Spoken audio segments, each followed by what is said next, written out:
আল্লাহ পাক রব্বুল আলামিন বলে তাকায় দেখ, দুনিয়ার মানুষ কোটি টাকা কামাই করিও শান্তি নেই, তোরে 5,000 টাকায় কেমন শান্তি দিছি জানোনি? মাসে মাসে 5 লাখ টাকা কামাই করে, ঘরের মধ্যে খাওয়ার মতো পেটওয়ালার সংখ্যা আছে মাত্র কম। কারণ ওরা পেটওয়ালা খানার সংখ্যা কমাইছে, ট্যাবলেট খাইয়া সন্তান বাড়ায় না। আর তুই চাকরি করো, মসজিদে খেদমত করো, বেতন 10,000, মাদ্রাসায় পড়ো 10,000, 5-7 মাস বাকি, তোর ঘরে খানেওয়ালার সংখ্যাও বেশি না। কারণ আমরা তো ট্যাবলেট খাই না। আমরা তো রসুলের ওই হাদিসটা যেদিন শুনলাম, ওই বাড়ির মাইয়া বিয়া করবি যেই বংশে সন্তান বেশি হয়। কারণ কিয়ামতের ময়দানে আমি মুহাম্মদ অন্য নবীর উম্মতের তুলনায় আমি বেশি উম্মত নিয়ে গর্বের সাথে জান্নাতে যাব। ভাইরা আমার, কিন্তু কথা কেমনে বলি, বড় কঠিন। যারা স্লোগান দেয় ট্যাবলেট খাইয়া, ছেলে হোক মেয়ে হোক দুটার বেশি না, একটা হলে ভালো হয়, না হইলে আরো ভালো। এই ট্যাবলেটওয়ালারা বলো 20 বছর আগের তুলনায় বর্তমানে মানুষের সংখ্যা বাংলাদেশে কম না বেশি? তো ট্যাবলেট কই? তোমরা যে সন্তান বন্ধ করলা জন্ম নিয়ন্ত্রণ করিয়ে, কই কমাইতে তো পারলা না। কারণ কি? বান্দা চাইলে কিছুই হয় না, আমার আল্লাহ চাইলে সব হয়। আল্লাহ যা চাইবেন তাই হবে, বান্দা যা চাবে তা হবে না। তবে হ্যাঁ, বান্দা চাইলেও হবে যদি বান্দার চাওয়াটা আল্লাহর চাওয়ার সাথে মিলে যায়। ভাইরা আমার, আল্লাহ পাক চাইছেন মানুষ বাড়াবেন। এখন বেঈমানের কথা কমাও কমাও, মানুষ কমাও কেন? দুইটা কথা, দুইটা স্লোগান কারা, মানুষ বেশি হলে থাকবে কই, খাবে কি? এই স্লোগান দুইটা। আল্লাহ কয় দোনোটার চাবি আমার হাতে রাখছি। মানুষ কই থাকবে ব্যবস্থা আমি করব, মানুষ কি খাবে ব্যবস্থা আমি করব। মুরব্বীরা বলেন তো, 1% জায়গা বুঝেন না?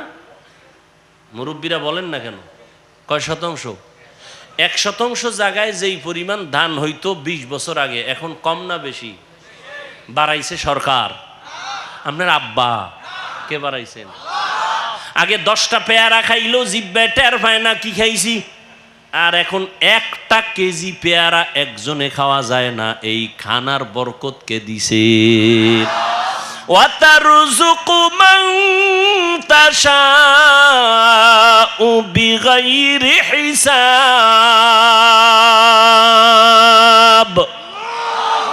गर तवक्कुल मीकुनी हर सुबह शाम मीरा सानद रिस्क तू अज़ला मकाम जुज़बा हक़ ची ज़े मखा अज़ इंसुजा फज़ले उआ मस्ते दर जुमला जहा।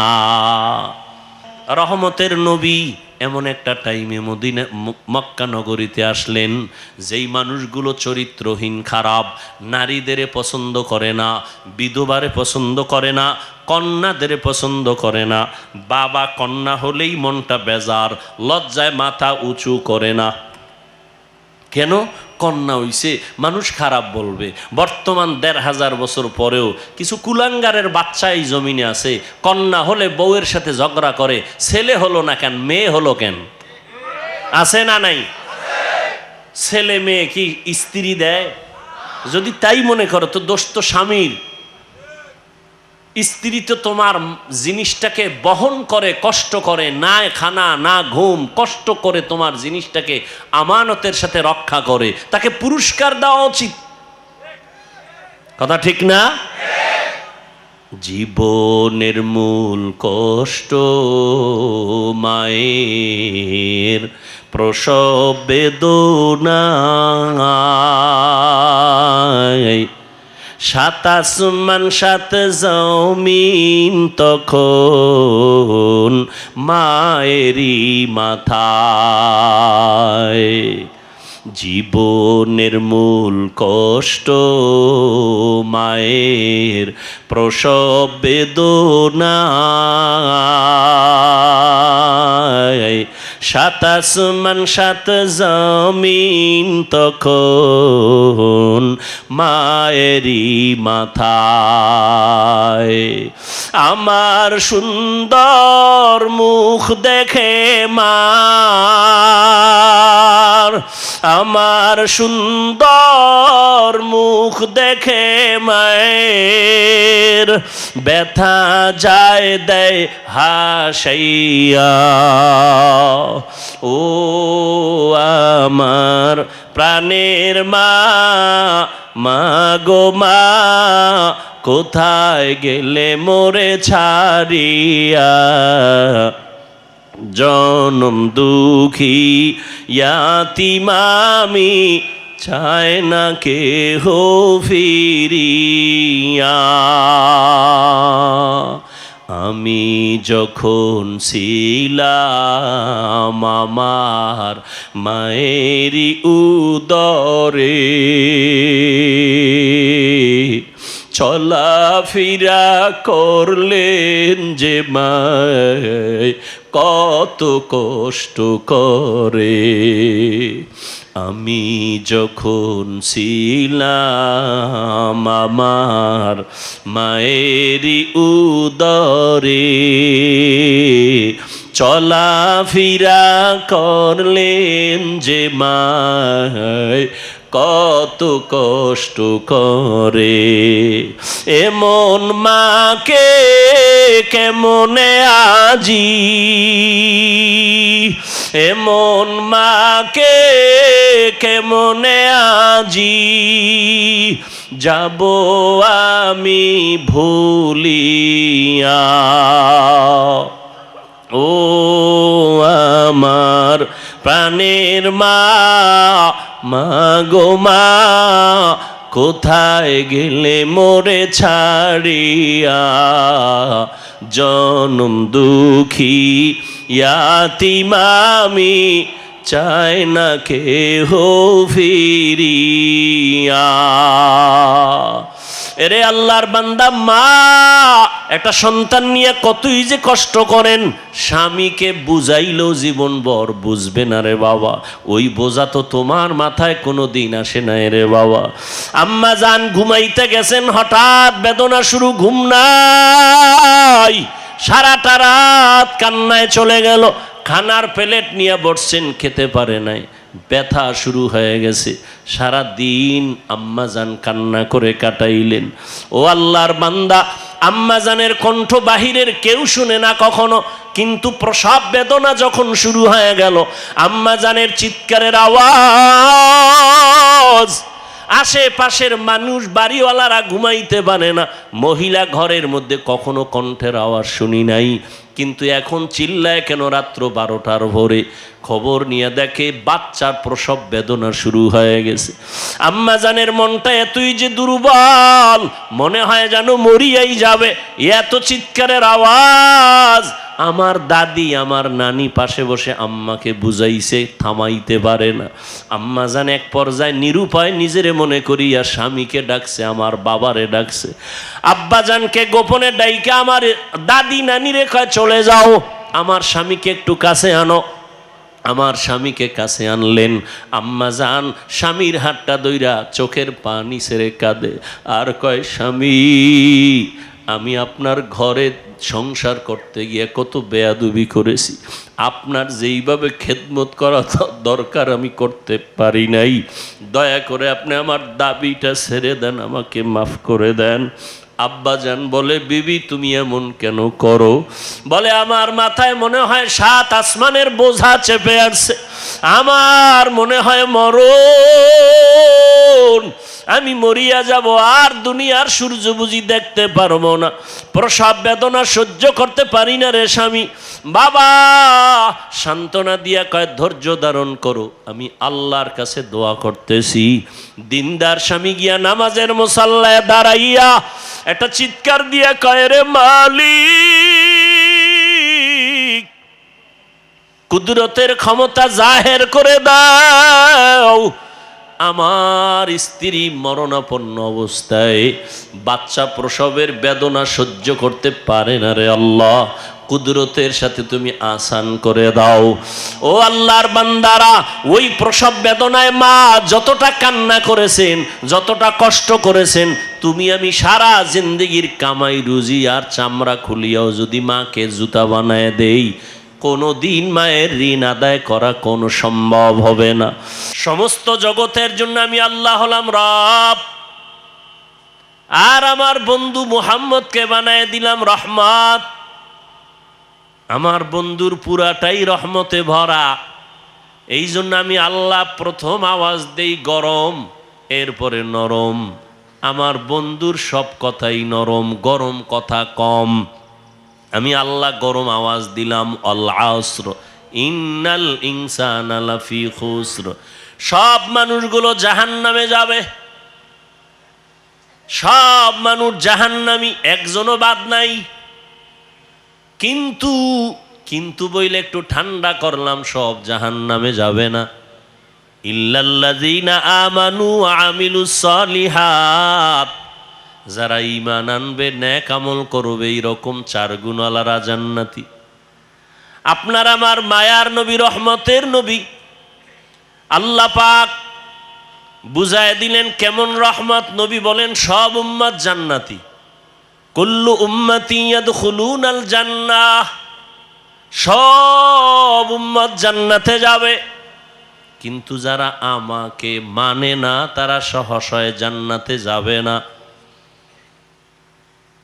রহমতের নবী, রূহের জগতের জন্য নবী রহমত, মায়ের গর্ভের ক্ষেত্রে নবী রহমত, দুনিয়ার জগতের জন্য নবী রহমত, কবর জগতের জন্য নবী রহমত, হাসরের জগতে নবী রহমত, জান্নাত ও জাহান্নামের জগতের মাঝেও রসুল রহমত। জান্নাতে রহমত হবে, জাহান্নামে রহমত হবে, এটা কেমন কথা? ভিন্ন ভিন্ন আলোচনা। রূহের জগতের জন্য নবী কেমন রহমত, ভিন্ন আলোচনা।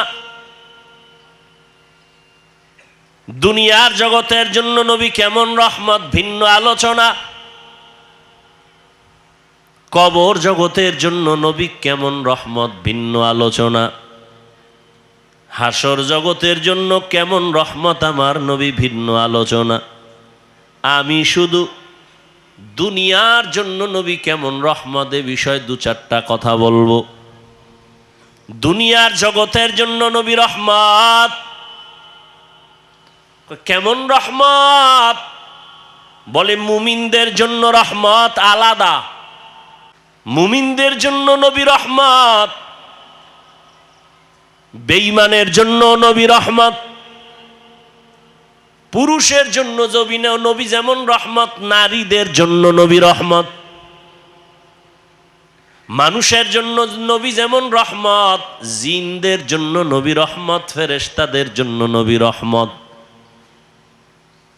নবী যেমন মানুষের জন্য রহমত, ভিন্ন ভিন্ন প্রাণীদের জন্য নবী রহমত। মরা গাছের জন্য নবী রহমত, সমুদ্রের প্রাণীর জন্য নবী রহমত, জঙ্গলের প্রাণীদের জন্য নবী রহমত। কেমনে কেমনে কেমনে কেমনে প্রত্যেকটার পেছনে একটা ঘটনা আছে, এগুলোর কাহিনী আছে, আলোচনা আছে। রহমতের নবী এমন এক সময় আল্লাহ দুনিয়ার জমিনে পাঠাইলেন, যেই সময় পুরা দুনিয়াটা একটা এলোমেলো অবস্থা। মানুষের মধ্যে কোনো শান্তি নাই, আদব নাই, শিষ্টাচার নাই, মানবতা নাই। এর মধ্যে সব থেকে বেশি খারাপ হলো মক্কার মানুষ। মক্কার মানুষ এতটাই খারাপ, যেই খারাপ মানুষ আর দুনিয়ার কোথাও ছিল না। চরিত্রহীন, এত খারাপ। আল্লাহর ঘর বাইতুল্লাহ, নারী আর পুরুষেরা উলঙ্গ হয়ে তাওয়াফ করে। মক্কার মানুষ এতটাই খারাপ, নারীদের তারা সমাজে পছন্দ করে না, কন্যাদের পছন্দ করে না। বাবা হইয়া তার আপন মেয়েকে জ্যান্ত পাথর চাপা দিয়া মেরে ফেলে, এতটাই খারাপ। টেকনাফের জমিনে মদের আড্ডা চলে, কোথাও ইয়াবার আড্ডা চলে। আমাদের মুফতি সাহেব হুজুর আলেমদের নিয়ে বসলেন, কেমনে যাত্রা গান চলবে, ফিরানো যায়, কেমনে নারীদের নিয়ে গান বাজনা উলঙ্গ নাটক চলবে, বন্ধ করা যায়।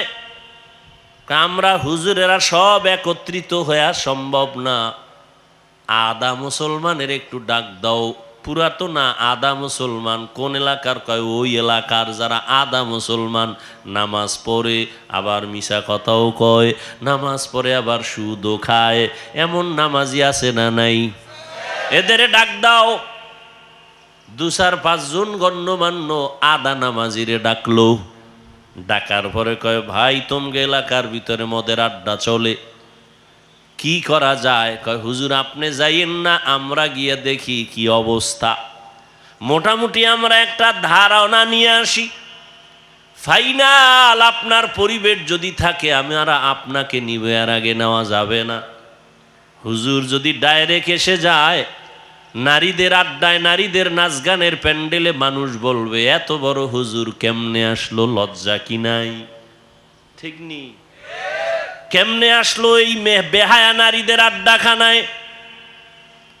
কিন্তু আমার আল্লাহ পাকের নিজাম, সারা দুনিয়ার মানুষগুলো মুরব্বি হারা, মানবতা নাই, ব্যবহার ভালো নাই, চরিত্র ভালো নাই। মক্কার মানুষ আরো খারাপ। কোন ভালো হুজুর, ভালো আলেম খারাপ জায়গায় প্রথমে যায় না, মানুষ খারাপ বলে, বলে না? বলে না? কিন্তু আমার আল্লাহ, আমার নবী কেমন পবিত্র, কোনো তুলনা নাই। কিন্তু তারে আল্লাহ এমন জায়গায় পাঠাইলেন যেই জায়গার মানুষ পুরা দুনিয়ার মধ্যে চূড়ান্ত খারাপ। দেখছেননি কারবার? দুনিয়ার মধ্যে চূড়ান্ত খারাপ যেই মানুষগুলো, সেখানে আপনার আমার পবিত্র নবীকে পাঠাইলেন। এমন এক সময় রহমতের নবীকে আল্লাহ পাঠাইছেন। সারা দুনিয়ার মানুষ এত খারাপ হলো কেন? এখান থেকেও একটা পয়েন্ট আমরা বুঝে নিতে পারি। সারা দুনিয়ার মানুষ সব খারাপ কেমনে? আর বাইতুল্লাহ যেই ঘর, দামি ঘর, দেখলেই কলিজা ঠান্ডা, দেখলেই সওয়াব, এই জায়গার মানুষ অন্য মানুষের তুলনায় একটু কম খারাপ থাকবে, এরা আরো বেশি খারাপ। কারণ কি? এর একমাত্র কারণ হলো এদের কাছে কোনো মুরব্বি নাই। উম্মতের মুরব্বি নবী ঈসা নবী নাই। আমগো নবী আসবেন, মাঝখানে অনেক সময় চলে গেল, মুরব্বি নাই। আবার যারা মুরব্বির চেয়ারে ছিলেন, ক্রমান্বয়ে তারা দুনিয়ার লোভে পড়ে হক আর বাতিলটাকে খলত মলত করে ফেললো, ওলট পলট করে ফেললো। দুনিয়ার লোভ তাদেরকে হকের রাস্তা থেকে পিছনে নিয়ে গেল। এই জন্য যারা মুরব্বি মানবে না, তাদের মরার আগেই পদস্খলন হবে। আল্লাহ মানুষ বানাইছেন, মানুষ বানায় মানুষ যেন তার সম্মান ঠিক রাখিয়া চলতে পারে, সেজন্য 2টা ব্যবস্থাও দিয়েছেন। প্রথম ব্যবস্থার নাম মুরব্বি মেনে চলো। দ্বিতীয় ব্যবস্থার নাম আল্লাহর দেওয়া কিতাব অনুসরণ করো। বর্তমান দুনিয়াতে মানামানির ক্ষেত্রে 3টা দল আছে সারা দুনিয়ায়। এক দল বলে আমরা মুরব্বি মানি না, আমরা কিতাব মানি, কোনো ব্যক্তি মানি না। চায়ের দোকানে বইয়া চা পান করে আর আড্ডা দেয়, আমরা হাদিস কোরআন মানি, কোনো হুজুর টুজুর মানি না, ওলিয়া উলিয়া মানি না, মাযহাব মানি না, আমরা কোনো ব্যক্তি মানি না। যারা শুধু কিতাব মানি বলে, ব্যক্তি মানে না, আল্লাহর কসম তারা ভণ্ড।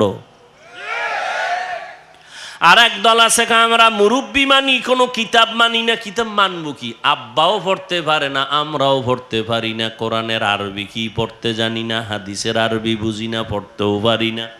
আমগো ফিসাব যা কয় তাই মানবো। কয় পীর যদি জাহান্নামের দিকে নেয় কি করবি? কয় যাব। তাহলে যারা কিতাব মানে শুধু ব্যক্তি মানে না, ভণ্ড। আবার যারা ব্যক্তির গোলামি করে, কোনো কিতাব মানে না, কোরআন সুন্নাহর আলোকে চলে না, তারাও ভণ্ড। আর যারা বলে আমরা ব্যক্তিও মানি, কোরআন হাদিসও মানি, তারা হক। কারণ ব্যক্তি ছাড়া কোরআন হাদিস বোঝা যাবে না। তবে ব্যক্তিকে আল্লাহকে আমি সিলেকশন করে দিলাম, পরীক্ষা দিবি ছাত্র, পরীক্ষায় পাশ করার জন্য তোকে গাইড দেওয়া লাগবে, তাও আমি দিয়ে দিলাম। আল্লাহ বলেন গাইডের নাম কোরআন। গাইড বুঝো না, বুঝাইয়া দেওয়ার জন্য কোচিং মাস্টার লাগবে, কোচিং প্রাইভেট মাস্টার। এরা তোরে গাইড ধরে ধরে বুঝাবে, পরীক্ষার প্রশ্নগুলো দাগায় দিবে। আল্লাহ বলেন আমি গাইড দিলাম কোরআন, আর এই গাইডকে তোর কাছে বুঝাইয়া দেওয়ার জন্য আমি কোচিং মাস্টার বানাইলাম, রাহমাতুল লিল আলামিন। যদি তুই নিজে নিজে গাইড পড়ো, আগাইতে পারবি না, কোনো না কোনো এক জায়গায় আটকায়া যাবি, ফেল। 10 সাবজেক্টের মধ্যে বান্দা তুমি সবটায় যদি 100 করে পাও, একটায় যদি তুমি 20 পাও, তুমি পুরাটাই ফেল। 10টা সাবজেক্টের ভিতরে প্রত্যেকটায় যদি তোমার 100 নাম্বার দরকার নাই, 50 দরকার নাই, 33 করে যদি তুমি সবগুলোতে সমানভাবে পাও, তুমি পাস। কিন্তু 9টা সাবজেক্টে তুমি 100 নাম্বার পাইছো, একটায় পাইছো মাত্র 28 বা 25, তুমি পুরা সাবজেক্ট ওয়ারি ফেল। ঠিক না? জিহাদের ময়দানে নাম্বার উঠাইছো 100, তাসকিয়ার লাইনে তোমার নাম্বার 20, তুমি ফেল। তাসকিয়ায় নফসের লাইনে তোমার নাম্বার 100, জিহাদের ময়দানে তোমার নাম্বার 20, তুমি ফেল। আমার রসুলের প্রত্যেকটা কাজের ক্ষেত্রে তোমার অন্তর দিয়া দাও, জান মাল কোরবান করে 100 নাম্বার উঠাও, তুমি পাস। রহমতের নবী বিদায় বেলা চলে গেলেন। এই উম্মত কিয়ামত পর্যন্ত আর একটা সেকেন্ডের জন্য নবীকে পাবে কি? টেকনাফে নবী আইবেননি? মাঝে মাঝে আসবেন। আবু বকর, ওমর, ওসমান, আলী, কোন সাহাবায়ে কেরাম আসবেন রাদিয়াল্লাহু আনহুম আজমাইন? আসবেন। আবু হানিফা, ইমাম বুখারী, ইমাম মুসলিম, ইমাম তিরমিজি আসবেন। বড় পীর আব্দুল কাদের জিলানী আসবেন। আমগো কাম কি? আমরা তো জান্নাতে যাব না ইনশাআল্লাহ? এখন জান্নাতে যে যাব, পথ কই, ঠিকানা কই? ঠিকানা লাগবে না? ঠিকানা আছে কোরআন হাদিসে। কোথায়? এখন আপনি কোরআনের আরবিও বুঝেন না, হাদিসেরও আরবি বুঝেন না, আপনার উপায় কি? একটাই মাত্র পথ। আল্লাহর নবী বলেন আমি বিদায় হয়ে গেল, আমি 2টা জিনিস তোমাদের মাঝে রেখে গেলাম, দইরা রাখলে ঈমানও যাবে না, সম্মানও যাবে না। ঈমানও যাবে না, সম্মানও যাবে না। খেয়াল করেন। এই উঠা বসা করেন কেন ভাই? লড়াচড়া করেন কেন? কারো জ্যৈষ্ঠ মাস, কারো সর্বনাশ। ভালো করে বুঝার চেষ্টা করেন, খুব সাবধান। কিয়ামত পর্যন্ত কেউ আসবেন না, নবী আসবেন না, সাহাবায়ে কেরাম আসবেন না। জান্নাতে তো যেতে চাই, ঠিকানা কোরআন হাদিসে, কিন্তু পড়তেও পারি না, কপাল খারাপ। হাদিসের আরবি বুঝি না, ব্যাখ্যা তো পরের কথা। কোরআনের তরজমা বুঝি না, ব্যাখ্যা পরের কথা। ওয়ালা দলিন আছে না? প্রত্যেক নামাজেই কিন্তু এই আয়াত পড়ি, গায়রিল মাগদুবি আলাইহিম ওয়ালাদ-দাল্লিন।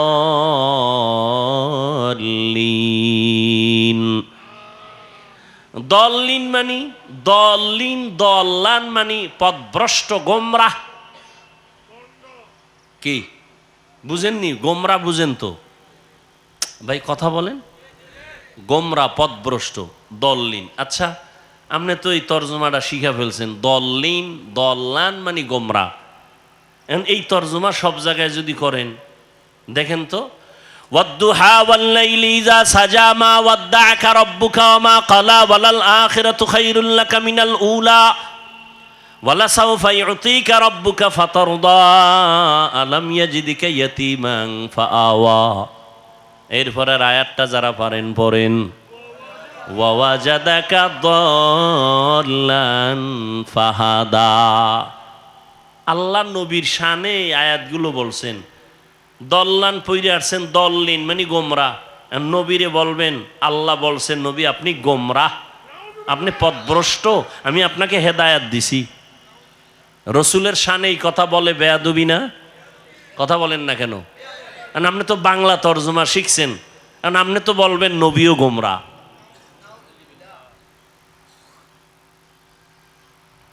ভাইরা আমার, আলমিরা আলমিরা সিন্দুক আছে না, তালা মেরে রাখছে, যার কাছে চাবি আছে।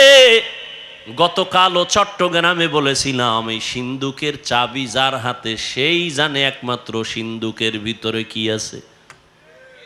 তোমার কাছে চাবি নেই, কিন্তু সিন্দুকের সৌন্দর্য দেখা তুমি বলতে পারবা না এর ভিতরে স্বর্ণ, এর ভিতরে রাসেল বাইপারও থাকতে পারে।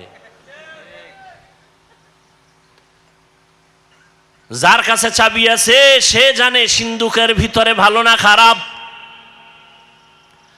আল্লাহর কসম করে বলি, ভালো করে বুঝো হে মুমিন, আল্লাহর কোরআন এটা একটা মহা পৃথিবীর একটা শ্রেষ্ঠ সিন্দুক। এর চাবি আছে একমাত্র নবী ওলামায়ে কেরামের হাতে দিয়ে গেছেন, আর কারো হাতে দেন নাই। ওলামায়ে কেরামিরে জানবেন কোরআনের মধ্যে কি আছে কি নাই, হাদিসে কি আছে কি নাই।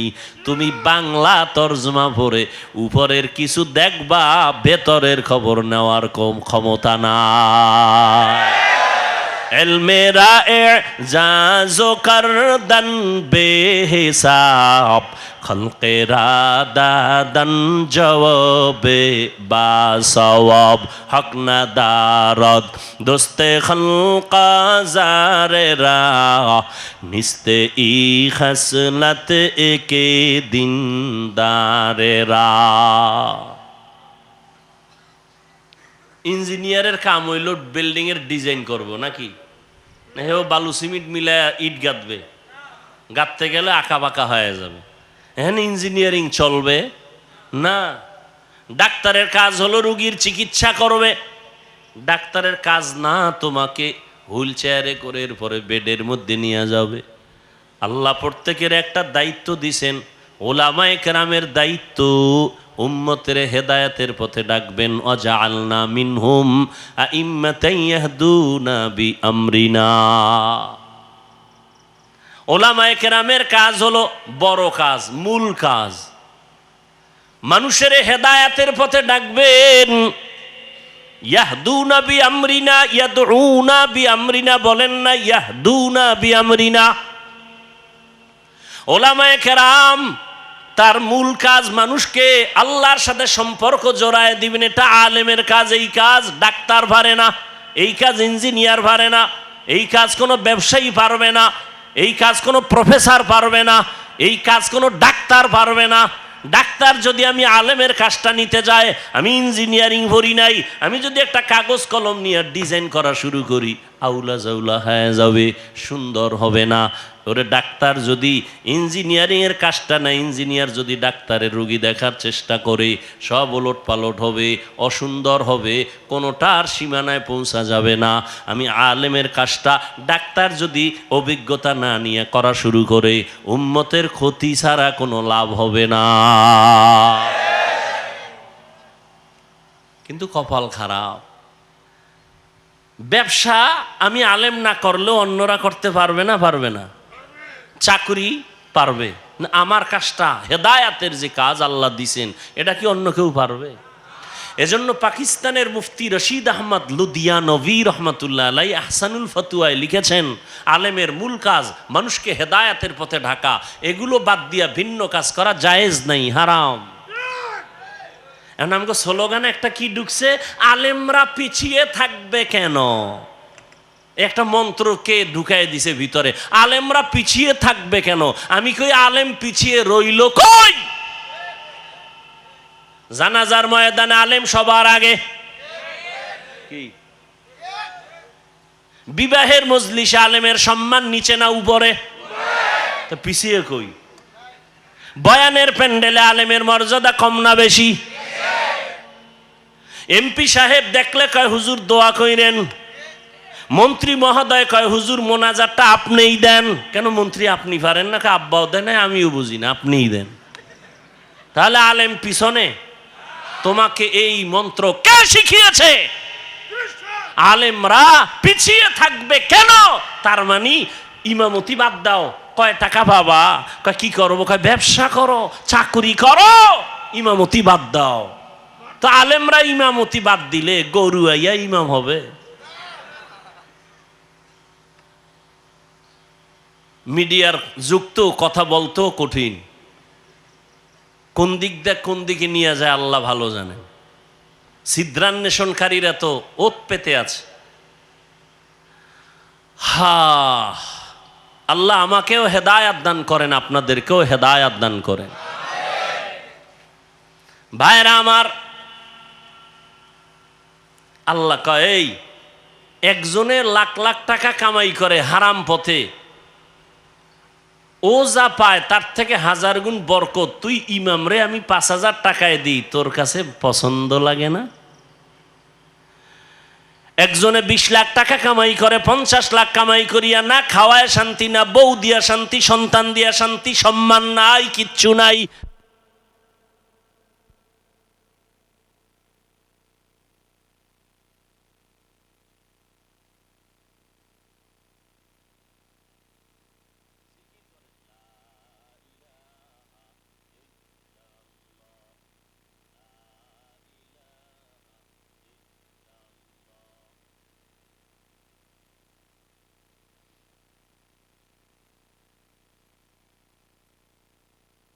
লাল্লাহু মুহাম্মাদুর রাসূলুল্লাহ। কি ভাই, জিকির কোনো হিসাবের না আল্লাহর? তো জিকিরের সাথে আপনাদের দুশ্মনী আছে? আমি সেদিনও কিতাবে দেখছি, আল্লাহর জমিন ও আসমানের মধ্যে আল্লাহর নামের যত জিকির, শ্রেষ্ঠ জিকির হলো এই জিকির, লা ইলাহা ইল্লাল্লাহ, লা ইলাহা ইল্লাল্লাহ, লা ইলাহা ইল্লাল্লাহ, লা ইলাহা ইল্লাল্লাহ, লা ইলাহা ইল্লাল্লাহ। কত মজার জিকির! জিকিরে হক আমদ গযাই রূহে রা, মরহম আমদ ই দিলে মজরুহে রা। যেই বান্দা মিষ্টি খায় না সে মজা বুঝে, যে দধি খায় না সে দধির মজা বুঝে না, যে কুমিল্লার রসমালাই খায় না সে কুমিল্লার রসমালাইয়ের মান বুঝবে না। যেই বান্দা মাওলার নামের জিকির করে না ও জিকিরের মজা কখনো বুঝবে না। আল্লাহর কসম, যত কঠিন থেকে কঠিন মুসিবতে আপনি পড়ে যান, আপনি সাথে সাথে আমার মাওলাকে স্মরণ করেন, লা ইলাহা ইল্লাল্লাহ, লা ইলাহা ইল্লাল্লাহ, লা ইলাহা ইল্লাল্লাহ, লা ইলাহা ইল্লাল্লাহ। অর্থ কি? ও আল্লাহ, আপনি ছাড়া আর কোনো আমার ইলাহ নাই, কোনো রাজ্জাক নাই, কোনো মাহবুদ নাই, কোনো মাশুক নাই, কোনো মাহবুব নাই। আপনি আমার একমাত্র মালিক। ইজ্জত দেওয়ার মালিক আপনি ছাড়া আমার কেউ নাই, সম্মান দেওয়ার মালিক আল্লাহ আপনি ছাড়া কেউ নাই, রিজিক দেওয়ার মালিক আপনি ছাড়া আমার কেউ নাই। ও আল্লাহ, আমার সম্মান আপনি হেফাজত করেন, ইজ্জতের হেফাজত করেন, রিজিকের ব্যবস্থা করেন। ও আল্লাহ, মুসিবত থেকে হেফাজত করেন। এই নিয়তে জিকির করবেন, জিকির করবেন মোহাব্বত লাগাইয়া, কোনো তাবিজ লাগবে না। এটাই হলো মুসিবত থেকে হেফাজতের বড় তাবিজ। এখন যে ইমাম সাহেবরা তাবিজ লেখেন, আপনারা আবার রাগ করেন না। যাগো তাবিজ লাগবে এরা তো দরজায় গিয়ে সিরিয়াল দিবেই। ভাইরা আমার, কি কথা জানি বলতেছিলাম, গেছে, ভুলে গেছে আধা মিনিটে। ওলামায়ে কেরাম, আল্লাহ পাক রব্বুল আলামিন বলে তাকায় দেখ, দুনিয়ার মানুষ কোটি টাকা কামাই করিও শান্তি নেই, তোরে 5,000 টাকায় কেমন শান্তি দিছি জানোনি? মাসে মাসে 5 লাখ টাকা কামাই করে, ঘরের মধ্যে খাওয়ার মতো পেটওয়ালা সংখ্যা আছে মাত্র কম। কারণ ওরা পেটওয়ালা খানার সংখ্যা কমাইছে, ট্যাবলেট খাইয়া সন্তান বাড়ায় না। আর তুই চাকরি করো, মসজিদে খেদমত করো, বেতন 10,000, মাদ্রাসায় পড়ো 10,000, 5-7 মাস বাকি, তোর ঘরে খানেওয়ালার সংখ্যাও বেশি না? কারণ আমরা তো ট্যাবলেট খাই না। আমরা তো রসুলের ওই হাদিসটা যেদিন শুনলাম, ওই বাড়ির মাইয়া বিয়া করবি যেই বংশে সন্তান বেশি হয়। কারণ কিয়ামতের ময়দানে আমি মুহাম্মদ অন্য নবীর উম্মতের তুলনায় আমি বেশি উম্মত নিয়ে গর্বের সাথে জান্নাতে যাব। ভাইরা আমার, কিন্তু কথা কেমনে বলি, বড় কঠিন। যারা স্লোগান দেয় ট্যাবলেট খাইয়া, ছেলে হোক মেয়ে হোক দুটার বেশি না, একটা হলে ভালো হয়, না হইলে আরো ভালো। এই ট্যাবলেটওয়ালারা বলো, 20 বছর আগের তুলনায় বর্তমানে মানুষের সংখ্যা বাংলাদেশে কম না বেশি? তো ট্যাবলেট কই? তোমরা যে সন্তান বন্ধ করলা জন্ম নিয়ন্ত্রণ করিয়ে, কই কমাইতে তো পারলা না। কারণ কি? বান্দা চাইলে কিছুই হয় না, আমার আল্লাহ চাইলে সব হয়। আল্লাহ যা চাইবেন তাই হবে, বান্দা যা চাবে তা হবে না। তবে হ্যাঁ, বান্দা চাইলেও হবে যদি বান্দার চাওয়াটা আল্লাহর চাওয়ার সাথে মিলে যায়। ভাইরা আমার, আল্লাহ পাক চাইছেন মানুষ বাড়াবেন। এখন বেঈমানের কথা কমাও কমাও, মানুষ কমাও কেন? দুইটা কথা, দুইটা স্লোগান কারা, মানুষ বেশি হলে থাকবে কই, খাবে কি? এই স্লোগান দুইটা। আল্লাহ কয় দোনোটার চাবি আমার হাতে রাখছি। মানুষ কই থাকবে ব্যবস্থা আমি করব, মানুষ কি খাবে ব্যবস্থা আমি করব। মুরব্বীরা বলেন তো, 1% জায়গা বুঝেন না? মুরব্বীরা বলেন না কেন? কয় শতাংশ? 1% জায়গায় যেই পরিমাণ ধান হইতো 20 বছর আগে, এখন কম না বেশি? বাড়াইছে সরকার।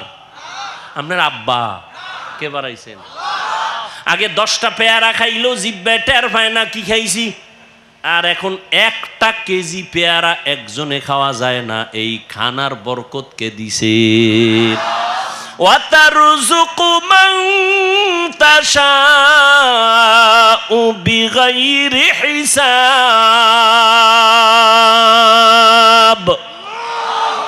গরতাওয়াক্কুল মিকুনি হর সুবহ শাম, মিরসানাদ রিজকে তু আজলা মাকাম, জুজবা হকচি জে মখা আজ ইনসুজা, ফজলে উ আমস্তে দর জুমলা জাহা। রিজিক আগের তুলনায় বরকত বাড়ছে না?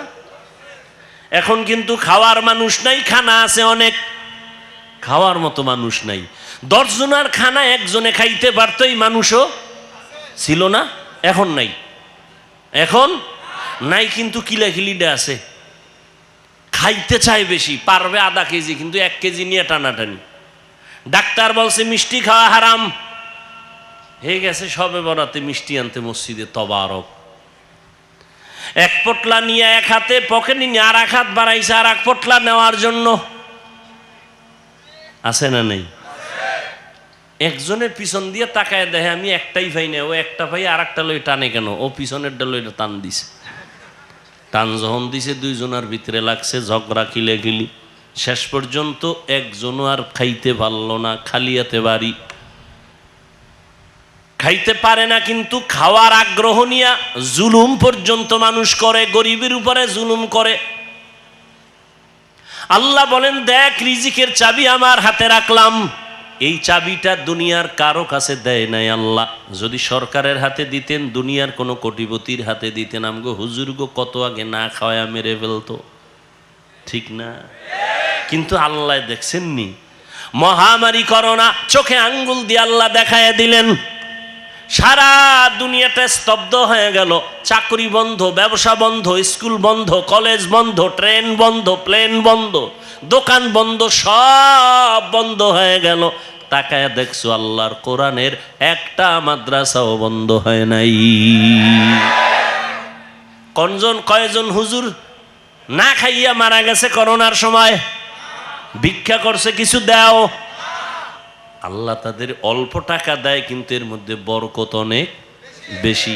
বরকত বুঝেননি? একজনে 3 প্লেট খাইয়া কয় আরো কিছু দে থাকলে, আর একজনে 1 প্লেট দিয়া 4 জনে খাইয়াও কিছু থেকে যায়, পেটে খাওয়ার জায়গা নাই, ক্ষুধা নাই। এ হলো বরকতি খানা। আল্লাহ রিজিকে বরকত দেয়। কেউ খাওয়ার পরে কয় বাথরুমের দরজা তাড়াতাড়ি খোল, আমার পেটের অবস্থা বড় খারাপ, নিম্ন চাপ শুরু হয়ে যাচ্ছে। আর একজনে খায় দিব্যি আরামে ঘুমায়, কোনো টেনশন নাই, কোনো রোগ নাই, ডাক্তার নাই। আল্লাহ বলেন ওরে বান্দা তাকায় দেখ, ইহুদি খ্রিস্টান সমস্ত দুনিয়ার বিধর্মীরা চায় ইসলামের আলো বন্ধ হয়ে যাক। আমার আল্লাহ বলেন আমি আলোটা কেমনে জ্বালাইছি দেখছুনি? করোনায় সব বন্ধ, কোরআনের আলো বন্ধ নাই, কোনো হুজুর না খায় মরে নাই। কেমন কুলাঙ্গার সন্তান, বাবায় করোনায় আক্রান্ত, ছেলেরা ট্রিপল মাস্ক লাগায়া বাবার কাছেও যায় না করোনা। এলাকার গরিবের টাকা দিয়ে কয় লাশটা বাইরে ফেলে রাস্তায়, টাকা পায় গরিবেরা বাবার লাশটা রাস্তায় ফেলে আসলো। সন্তানরা দরজা জানালা আটকায় দিল, জানালা খুলি একবারও তাকায় নাই বাবার লাশটা কি কুত্তায় খাইলো নাকি জানাজা হলো, আর দেখেই নেই। কি হইল? ওই করোনার সময় শত শত লাশ। ইতিহাস ভুলে যাইও না রে যুবক, ওই করোনার সময় শত শত লাশ। আমার দেশের কিছু পুলিশ ভাইরা আর অধিকাংশ টুপিওয়ালা ওলামায়ে কেরামরা এই করোনার লাশগুলো নিজের কাঁধে নিলেন, গোসল করাইলেন, কাফন পরাইলেন, দাফন পরাইলেন। একজন হুজুরেও করোনায় মরে নাই। আল্লাহ চোখে দেখায় দিলেন আঙ্গুল দিয়ে। এরপরও যারা দেখবে না কি আর করা, যে দেখবে না সে আমি হাফিজুর রহমানেরটা দেখবে তো পরের কথা, মক্কা মদিনার ইমামেরটা দেখবে দূরের কথা। স্বয়ং রসুল যদি বয়ান করে এরপরও কপালে কালেমা আসবে না। এরকম 2-1টা বেঈমানের নাম আপনারা জানেন না, যে রসুলের বয়ান শুনিয়াও কালেমা পড়ে না। এরকম বেঈমানের নাম জানেননি? কে কে? আবু জাহাল নামের বেঈমান হাতের মুষ্টির মধ্যে পাথর নিয়ে কয় ভাতিজা বলতে পারো হাতের মুষ্টির মধ্যে কি আছে? বলতে পারলে কি হইব? আমি এখন তোমারে নবী মানবো, কালেমা পড়ব। নবী বলেন আমি হাতের মুষ্টিতে কি আছে জানি না। কেন জানো না? আমি গাইবের মালিক না, তবে হাতের মুষ্টিতে যা আছো, নবী ইশারা করলেন ও মুষ্টির ভিতরে যা আছো একটু আওয়াজ দাও। সাথে সাথে আবু জাহালের হাতের পাথরগুলো কালেমা পড়া শুরু করলো। আবু জাহিল্লা পাথরগুলো মাটির মধ্যে ফালায় কয় মুহাম্মদ বড় জাদুকর। নবীজির বয়ান শুনিয়াও কপাল পরা কালেমা পড়ে না। আর আমার মাওলা যদি কপাল খুলে দেন, নবীকে জবাই করতে আসিয়াও কালেমার মালা গলায় লাগায়। কে কে? মান ইয়াহদিল্লাহু ফাহুয়াল মুহতাদ ওয়া মান ইউদ্লিল ফালান তাজিদা লাহু ওয়ালিয়াম মুরশিদা। রহমতের নবীর আলোচনা করতেছিলাম। রহমতের নবী উম্মতের মাঝে 2টা জিনিস রেখে গেলেন, কোরআন আর সুন্নাহ। কোরআন হাদিস একটু আগেই কিন্তু বলছি জান্নাতের ঠিকানা আছে কোরআন হাদিসের ভিতরে, কিন্তু নবী কোরআন আর হাদিস রেখে গেলাম বলেন নাই, বলছেন আমি কোরআন আর সুন্নত রেখে গেলাম। এই দুইটা জিনিস আঁকড়াইয়া ধরো, ঈমানও যাবে না, সম্মানও যাবে না। এই পৃথিবীর বর্তমান পরিস্থিতি বড় খারাপ মুমিনের জন্য। ফিলিস্তিনের মুসলমানের করুণ হালাত, ওদিকে আসামের মুসলমান, চেচনিয়া বসনিয়ার মুসলমান, সারা দুনিয়ার বার্মার মুসলমান সহ কি এক করুণ অবস্থার মধ্যে। আল্লাহর শুকর যার কাছে আল্লাহর কোরআন আর সুন্নত যতটুকু আছে তার সম্মান ততটুকুই আছে, এখনো আছে, নাই? পারে না কোরআনওয়ালাদের মেরে ফেলবে, কিন্তু না, আল্লাহ যদি বাঁচায় রাখেন, হেফাজত করেন, কেউ তার ক্ষতি করতে পারে নাই, পারবেও না। পিছনে পিছনে ধৈরা ফালামু, অমুক হুজুরের সাইজ করে দেবো। আল্লাহর কুদরত যদি এখলাস নিয়ে চলে, পৃথিবীর নিকৃষ্ট সন্ত্রাসীও যদি আইসা দাঁড়ায়, আলেমের পিছনে যাই বলুক, সামনে আইসা শুধু চেহারাটার দিকে নজর দিলে মোমের মতো বেঈমান দুর্বল হয়ে যায়। কুদরত কার? এরে আল্লাহর বান্দারা, রহমতের নবী বলেন ইলমের চাবি আমি উলামায়ে কেরামের হাতে দিয়া গেলাম। উলামায়ে কেরামদের থেকে তোমরা জান্নাতের ঠিকানা নাও, তাদের থেকে নিয়ে তোমরা জান্নাতের পথে চলো, সুন্নাত অনুযায়ী চলো। ও আল্লাহর বান্দারা, আমার মায়ার নবী এই মায়ের সম্মান বজায় রেখেছেন, কন্যাদের উপরে যেন জুলুম না হয়।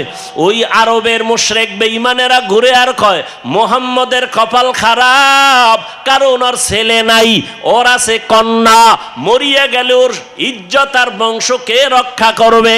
নবীর মনে কষ্ট, আল্লাহ পাক সান্ত্বনা দিলেন, ইন্না আতাইনা কাল কাউসার, ও নবী আপনাকে কাউসার দান করছি, টেনশন নাই। নবী খুশি হইয়া জাতির সামনে চিল্লায় বলতেছেন, ও দুনিয়াওয়ালারা, আমি কেমন আল্লাহর প্রিয় বান্দা জানোনি, অথচ আমার একটা ছেলেও নাই, আমি 4 কন্যার বাবা। তোমরা কন্যাদের উপরে জুলুম করবা না, এ নিমক হারাম, ও কুলাঙ্গার। ছেলে হইলে খুশি, মেয়ে হইলে কষ্ট পাও, কি লাভ? 10টা ছেলে যদি হয় আর বাবার ইজ্জত নষ্ট করে, এই ছেলের কোনো দরকারই নাই। একটা মেয়ে যদি পাও, আল্লাহর শুকর আদায় করিও, 10টা সন্তানের উপকার একটা মেয়ের দ্বারা আল্লাহ ব্যবস্থা করে দিবেন। মেয়েরা বাবার জন্য যেই পাগল, হাজারো সন্তান বাবার জন্য ওই পাগল না, ওই মায়া অন্তরে রাখে না। যার কন্যা আছে সে ছাড়া বুঝানো যাবে না। মেয়েরা বাবার জন্য যে কত আসে, বাবা যদি একটু অসুস্থ হয়ে যায়, ছেলেরা বিরক্ত হয়, এত অসুস্থ হসপিটালে কে নিবে? কিন্তু মেয়ে যখন শুনে, খানা বন্ধ করে দেয়, পাগলের মতো দৌড়ায়। বাবার অসুস্থ খবর পাইয়া বলে আমি আর ঘরে থাকবো না। বাবায় কই? বলে হসপিটালে। কয় দৌড়াও। ওই মেয়েটা বাবার কাছে যায়, বাবা এত কষ্ট পাইও না, কাঁদিও না। একটা মেয়ে বাবার জন্য এতটাই ফেদা, এতটাই মায়া মোহাব্বত নিয়ে চলে। একটা মেয়ে চায় তার কলিজাটা কাইটা বাবার জন্য দিয়া দিবে। ওই মেয়ে পাইয়া যারা খুশি না, তোমাদের কপাল বড় খারাপ। নবী বলেন, একটা কন্যা পাইছো, একটা জান্নাতের মালিক হয়ে গেছো। 2টা কন্যা পেয়েছো, 2টা জান্নাতের মালিক হয়ে গেছো। আমার মায়ার নবী ওই চরিত্রহীন মানুষগুলোর জমিনে আইসা আমার নবী তাদের আলিঙ্গন করলেন, বুকে লাগাইলেন। তোমার আমার মতো সি কইয়া বেনামাজিরে তাড়ায়া দেন নাই। আল্লাহর নবী, ওরা গালি দেয়, নবী আরো কাছে যায়।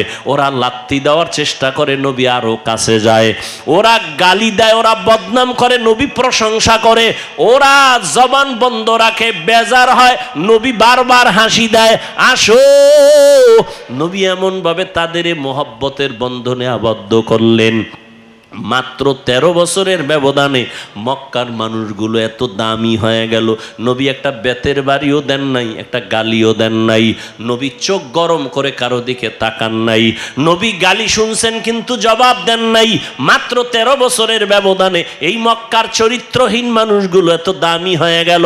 আল্লাহ জিব্রাইল আমিন রে পাঠায় বলে, যাও লিস্টি দিয়া দিলাম, লিস্টির মধ্যে নাম আছে, নবীকে বলো ঘোষণা দিয়া দেয় এই লিস্টিতে যাদের নাম আছে সবাই বিনা হিসাবে জান্নাতি।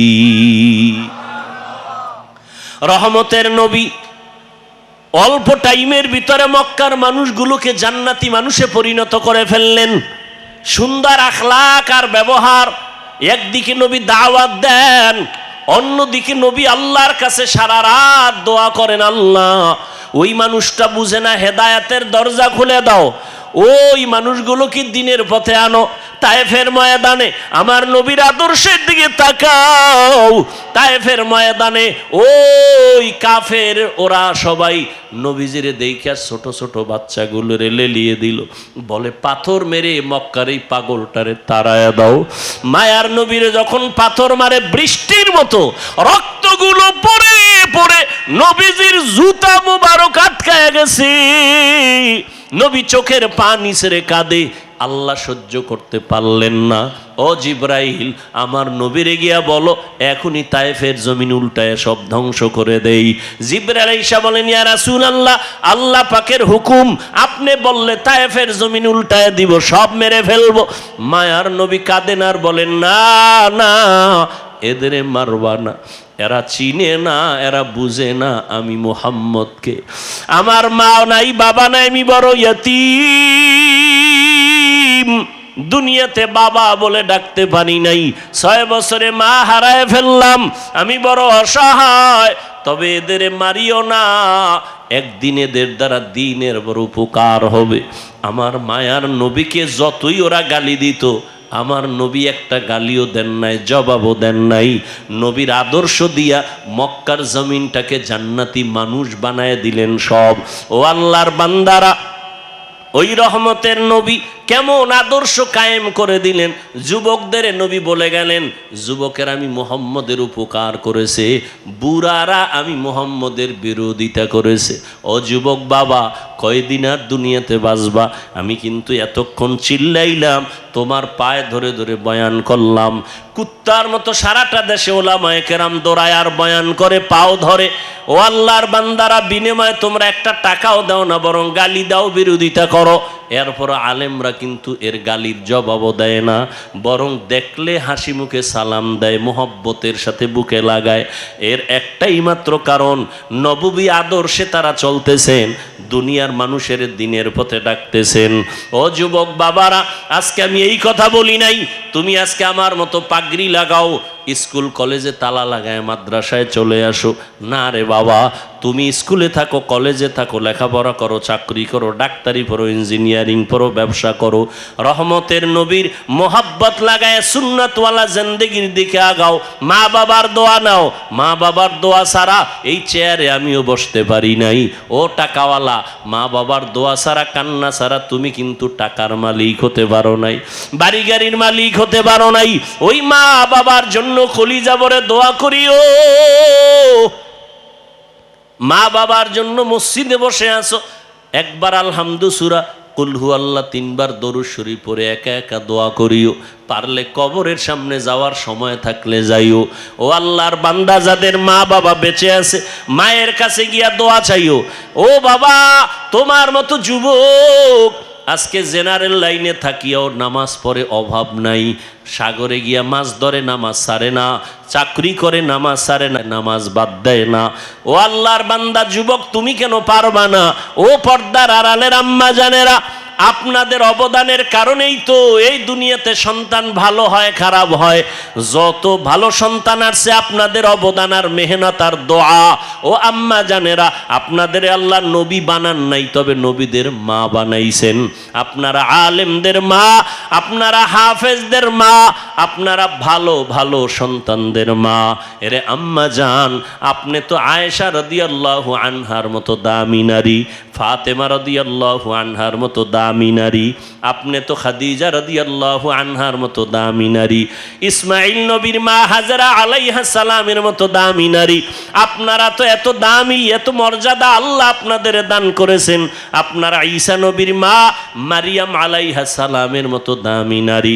আপনার মতো কত মা, কত বোন এখনো আছে, নামাজ পড়ে, পর্দা করে, স্বামীর মাল হেফাজত করে, সন্তানগুলোকে দিনের পথে মেহনত করে, মোবাইলে সময় নষ্ট করে না। এরে আম্মা জানেরা, আপনারা কেন পারবেন না? একটা সন্তানকে কোরআনওয়ালা বানায়া ডাক্তার বানাবেন, কোরআন পড়াইয়া ইঞ্জিনিয়ার বানাবেন, কোরআন পড়ায়া নামাজি একজন প্রফেসর বানায়া যাবেন।